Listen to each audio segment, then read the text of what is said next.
Hey everyone, today I wanted to talk about thrifting for cosplay. So, some disclaimers first. Thrifting really works best if you're not looking for really super specific items and if you're not trying to make a cosplay 100% screen accurate. If you are trying to make something that's super accurate, I do recommend just trying to find the fabric that you're looking for at a fabric store or online instead of going to a thrift store, because the chances of you finding exactly what you needed is very, very low. I recommend not focusing on thrifting for cosplay if you're on a time crunch, because stuff can take a really long time to find. So without further ado, on to the video.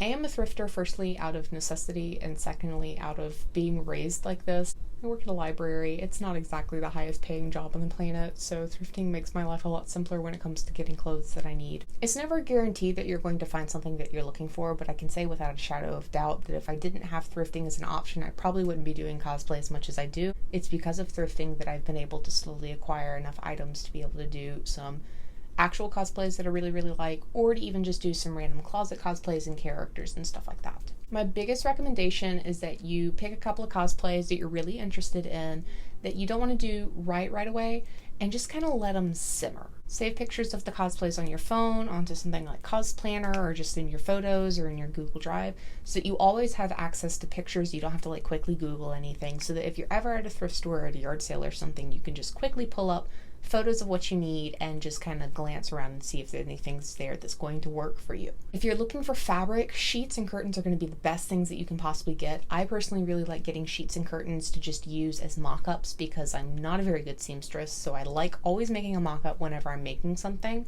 So I don't feel bad when I spend $1 on a sheet that I can just destroy, as opposed to really nice fabric from a fabric store that may cost me $30. Light color sheets are really perfect because you can grab them, you can dye them later on. You can also get some really nice textured stuff sometimes because of curtains.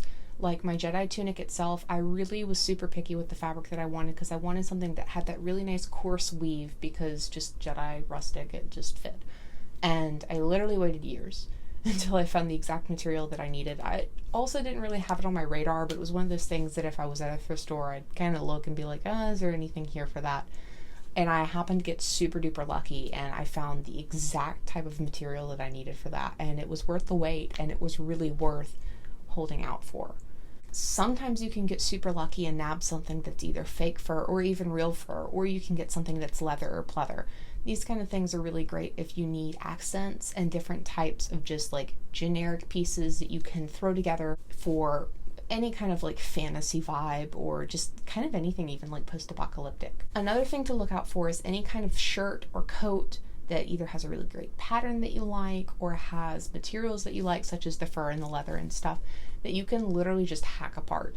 I purchased, I think, about 2 or 3 leather coats, or pleather coats, I should say, and I have spent the better part of the last year just slowly dismantling these jackets so that I can create just kind of whatever I want. For my jester thing with the paint vials, that was part of a leather coat. I have a bunch of just random assorted accessories that have been accented with pieces of leather coats. A lot of my props have leather wrapped on the handles and stuff.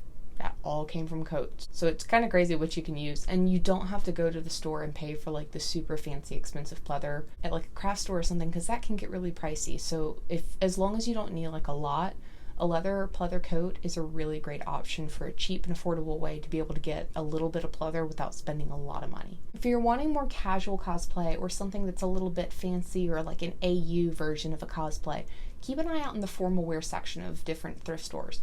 Especially around prom season, right before and right after, and even around Halloween. There's no telling what you're going to be able to find. You can find more specific stuff, but you can find sometimes fancier clothes.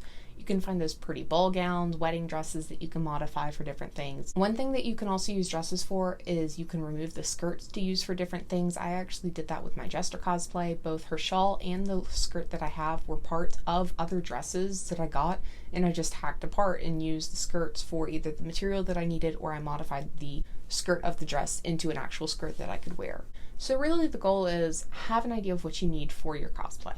Juggle around a couple of cosplays that you want so that you have a larger list of items that you're looking for at the thrift stores themselves. You don't want to go in with just a tiny little list, because chances are you probably won't find what you need. It's a lot easier if you go in with a much larger list, and you probably will be able to find at least one thing on it. It helps you so that you can actually get the items on the list that you want, and it makes you feel a little bit more accomplished because you're actually finding the items that you need. You definitely won't find every item right away. For my Marlin cosplay, it took me over 2 years to be able to find all the items that I wanted, mainly because I was a lot more picky with that than I would normally be. But the coat and the shoes and the pants themselves were something that I wanted very specific, and the coat and the shoes themselves took, I think, about 1.5 to 2 years for me to find from the time that I actually wanted to start the cosplay. A really good idea is if you live in a larger city or town or some area that has a lot of thrift stores, take a day off if you can, and just kind of make a day of it and go around to all the different stores. Chances are if you just do that either once or twice a year, you're more likely to find stuff that you want or need, but it doesn't hurt to just drop by a thrift store once every so often. I hope this helps. I know this was a little bit chaotic, but I hope it helps nonetheless. If you have any questions, as usual, leave them down below in the comments. If you are a thrifter and you have any tips and tricks, share. If you feel like it, I mean, you know, we're all on the same page here. I think everyone would appreciate it. But yeah, if you have any questions, leave them down below. But otherwise, I will see you all next time, and I hope you all have a great day.